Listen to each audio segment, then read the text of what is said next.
Welcome to 52 Weeks of Gaming. I'm not even going to try to go and explain all this stuff because you should know it by now. So I'm just going to hand it off to him. So, Nick?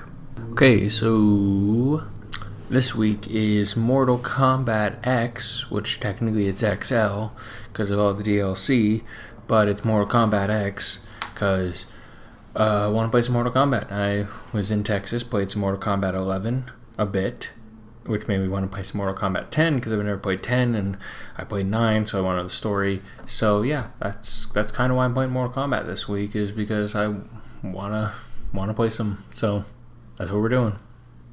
Mortal Kombat 10 came out in 2015, and it actually wasn't even the 10th game in the overall franchise. As far as the main numbering, yes, it is considered the 10th game, but you have things like the Sub-Zero Mythologies Trilogy, Ultimate, Shaolin Monks, Unchained, the Mortal Kombat vs. DC Universe games. So it's technically not the 10th game, but as far as what they consider in the actual main series itself, it is. And it came out in 2015, and it continued what the Mortal Kombat series has always really done. It's been a game that's gone and done a two-person sort of thing where you have either a player versus a CPU or a player versus another player. It has a bit of a story to it, and this one, following along the same lines of the previous one, is more with cutscenes and having the fights built into those cutscenes itself for the story mode, instead of just having you go into the tower and going through it and then at the end getting a cutscene to go and kind of see what the latest thing is there.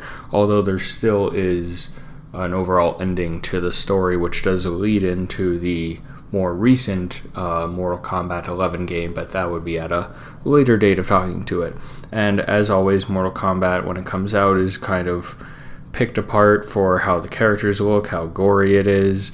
The DLC is now a big thing that people are concerned about because of how many different characters there are in it, and this was a big one on having different characters. So you have people like Leatherface and Alien, Jason is in it as well, and I am drawing a blank on who the fourth movie villain sort of bad guy is to it. They did have Freddy in the past, and so it is something that has kind of gotten mixed signals before, but overall it's been considered a popular series. They wouldn't be doing what it is without it, and I'm not going to talk too much about the game itself because I'm going to let Nick do that. So, Nick?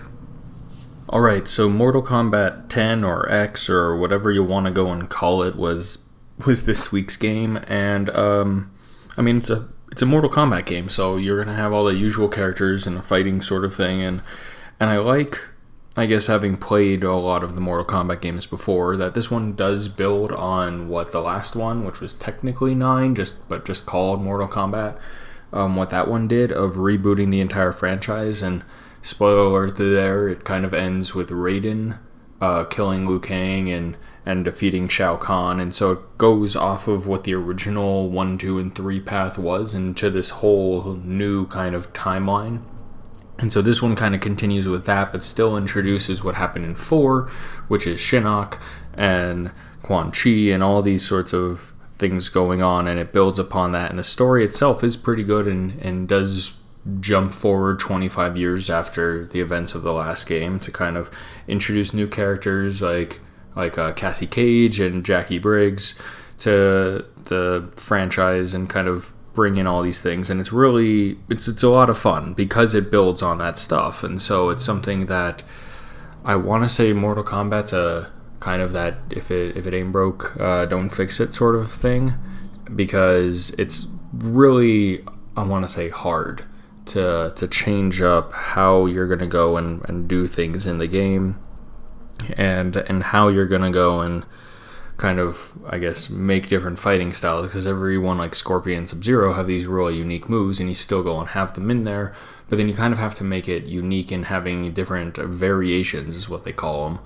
and it's fun to a normal extent of what I enjoy a fighting game. I mean, I decent at them, but I'm not going to really try to go online and fight people, and that's why things like the tower challenges were always fun, because in tower challenges you go and basically just go up a normal tower like you would in single player in the older games, but you're kind of racing against someone else on these levels, and there's these modifiers that you can go and get for each one. So like one of the stages, it's pretty much a one-hit KO sort of thing, and so you got to be careful and strike first, but not have them hit you first. And there's all these things to it, and there's a lot to the game than when it originally came out, and there's always going to be stuff like that. And it's a fighting game, so you always have online fights that you can go and do, and offline sort of, I want to say, mini games like Test Your Luck that you can go and play. And it's what I enjoyed from the previous Mortal Kombat, and that's why I went and played it this week, is because I kind of saw 11 and I was like, hey, I have 10 and I haven't played that yet, I should probably go and do that. And I will make it very clear that I didn't get in the crypt at all, because after the jump scare in Mortal Kombat 9 just terrified me from ever playing that game ever again, which is exactly what happened. I kind of wanted to see what would be in 10, and 10 has a giant spider and as a jump scare, and as a person who does not like spiders, I know that I can go and kind of prepare for it, cut down the volume, just kind of be super cautious with it even when it does happen and it's a video game. And there's all these things, but the point of a jump scare is as it is a scare, and as someone who doesn't like spiders, it's something I'm just like, nope, gonna sweep that off to the side.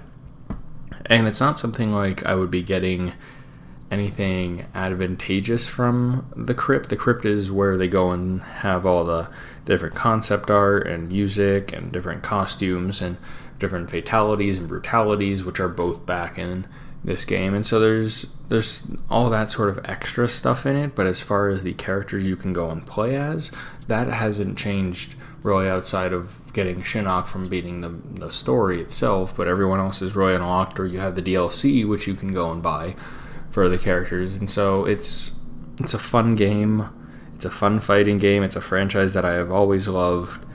So yeah, I think it was a fun game for this week. So who do you think is going to want to go and play this Mortal Kombat? I think anyone who likes the Mortal Kombat series would want to go and play this, because it kind of, again, continues on from the reboot that was the last Mortal Kombat game. It continues on the story, and you can always play as pretty much your favorite classic characters. There are some that kind of don't show up, or show up in cutscenes, but you don't get to go and play as.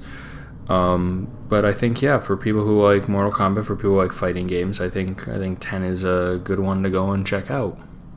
Do you think you're going to keep playing it after this week at all? Probably not. I mean, one, because it's a fighting game, as I keep bringing up, and I don't like fighting games that much. But it's just having beaten the story and the characters being unlocked. There's things like the tower and on a line that I can go and do and kind of just play that way. But as with all, as I said, fighting games, it's something that requires a bit more skill than I can ever go and put into it. So I think I'm just going to go and pass, honestly. Probably the next time I'll play Mortal Kombat will be actually Mortal Kombat 11 instead of jumping back into 10.